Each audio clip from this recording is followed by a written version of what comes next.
behold the face of Jesus. John the Evangelist said, I was in the Spirit on the Lord's day in the book of Revelations. What day is the Lord's day? Sunday. Just an opinion. He was in the liturgy. I don't know who was with him. He was in exile in the Isle of Patmos, but I think he was standing in front of an altar. He was in the Spirit. Where are you on the Lord's day if you're in the liturgy? In the Spirit. I was in the Spirit on the Lord's day, and it's like, I can't remember the exact word, it's like the veil was lifted. And I saw the Lord, and he was vested in gold, and he was mighty, and feet of bronze. And then he saw something he'd seen before. He said, and his face was like the sun. He'd seen that on Transfiguration. He'd seen that once before.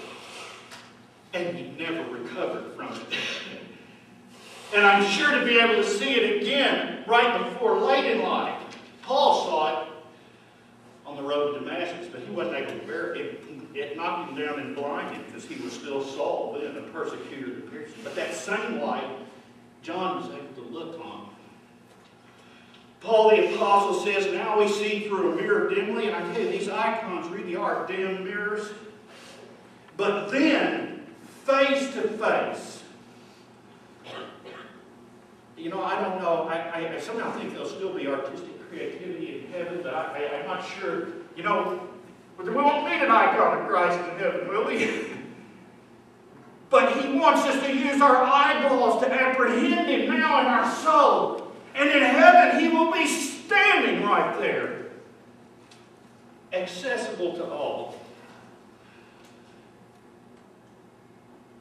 Well, God's gifted creative artists to write icons for use in Christian worship in order to both manifest our God-given creativity and so that God the Father might be made visible to us through Jesus Christ.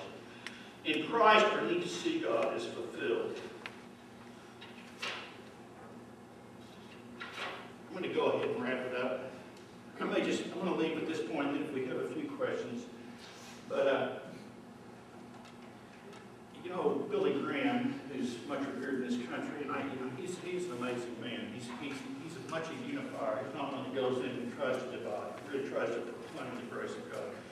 But he's one of the only Protestants who have been allowed to speak in Orthodox churches in Russia. You know, a few years ago, he went to Russia, and I think it's because he's not a divisive individual. And he has a magazine called Decision Magazine. And in it's a wonderful quote that just a realization that he saw in people with him. He said, you know, when you walk into an Orthodox church, it all seems a little foreign. And it may seem like the Catholicism that we're more familiar with in the West. But further investigation reveals that everything in their churches points you back to Jesus. And he is our salvation. And you know, I don't know about you, but I need a lot of pointers. I need the same. I like some of these icons supplicating where they're, you know, like like you got an icon, here's an icon of Christ and the saints beside him, and he's like,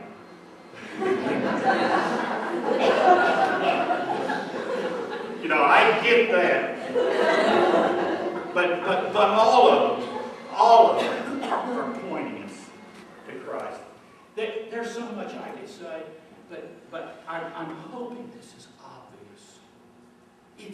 What we do is not weird. It's not strange. It can be abused. It is abused in the world, but it is obvious, it is needful, and it is part of our salvation, and it has been delivered to us. You said St. Luke. There's about 3 of his icons, I think, in existence. Painted the first icon. He wrote one of the Gospels. He was no idol, but he was an artist. And he gave his creativity to God. And it was lifted up for its ultimate purpose, because everything he did points us back to Jesus. If you ever see an icon of Luke, a lot of times he's standing there holding an icon that he did. Well, Father,